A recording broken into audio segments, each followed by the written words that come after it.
Welcome back to Northwest Afternoon. I didn't know this until today, but the #1 reason we all go to the doctor is for anxiety. Only a lot of us might not know it, and the doctor might not even know it. Your aches, your illnesses might be an anxiety disorder in disguise.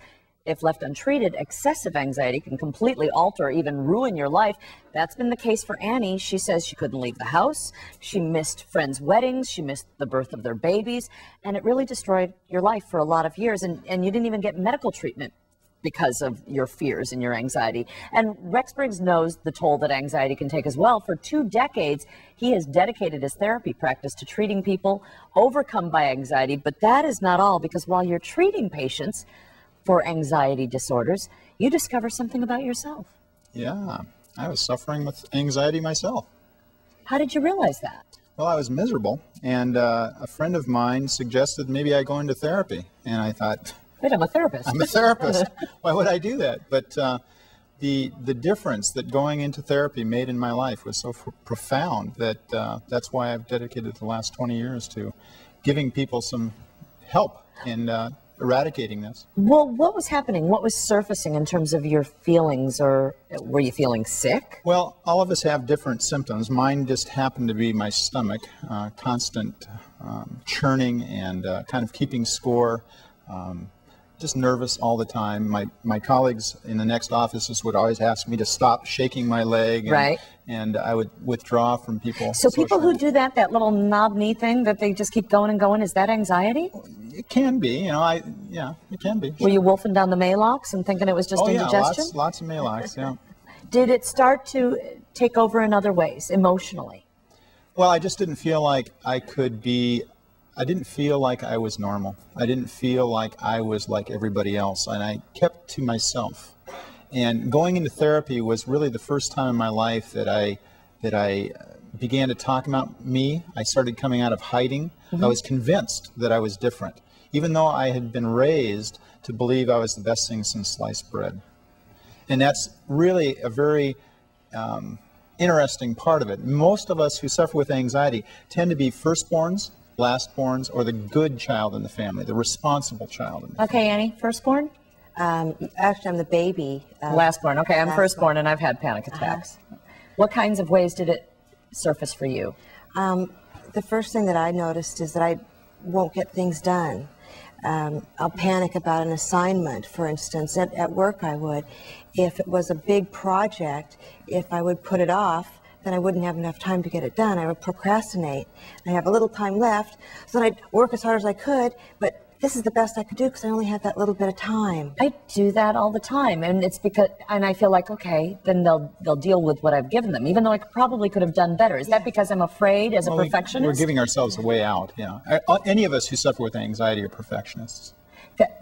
That wasn't the only thing, though. This got much more serious and beyond procrastination. Yes, it did. My husband had been in an automobile accident, and I was very ill, but I became almost totally agoraphobic. I didn't leave the house. So I was... What were you afraid of if you'd walked out the door? I was just, I think it was in conjunction with being depressed, and just, I had been attacked in a parking lot, accosted, not really attacked. But I didn't want to go out, I didn't want to meet people, I didn't want to see people, I didn't want to deal with anybody. I just stayed home and basically ignored everything and everybody. Did you ignore your husband while you were in the house? Yeah. And he's here today, so obviously you've worked through a lot of this, but how did this impact your relationship or fear of leaving the home? It was very difficult, but in some ways I found that I was having a lot of the same kind of problems that she did with anxiety, and so in a way we were sort of partners, and there was a good sense in that we could understand each other, but in a way, and sometimes I even see we sort of feed off each other's anxieties in a sense. So tell me an example. Well, the one I think about mainly is the not going out and doing things, the avoidance. You know, there was always an excuse. We might make plans with some friends to go see them, and we would, for whatever reason, be anxious about it, and it began to just be more and more. So Annie's got a cold tonight, we can't show up, or what would you do? She's got a headache tonight, you know, she's not feeling well. She became your out. And he became my out. Right. And it is very destructive because you lose contact with your friends you don't get proper medical attention, you don't eat as well, and you're not as active. How long were you stuck inside the house? It was over 1.5 years. Yeah.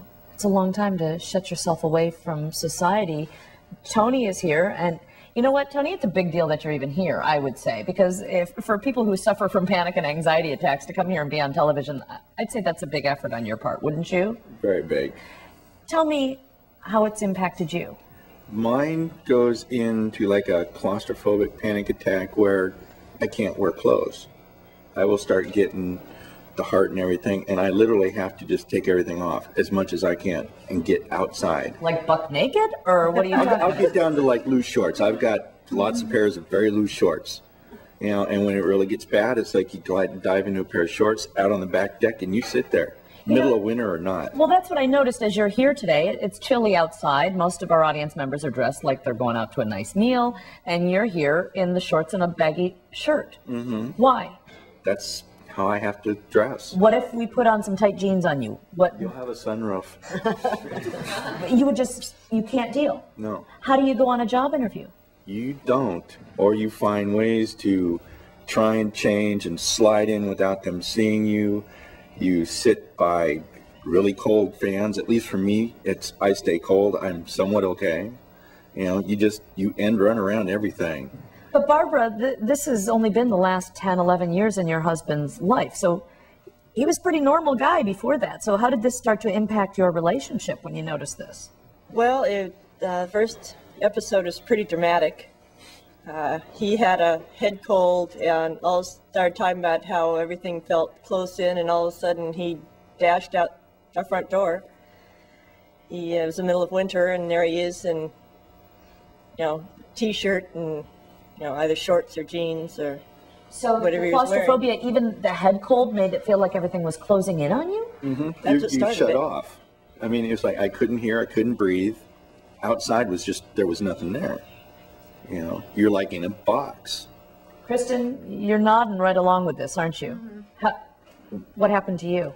For me, it's being in traffic or in a tunnel, or just getting that whole feeling like I'm trapped, I'm out of control, someone else is in control, like if I'm in a back seat of a car.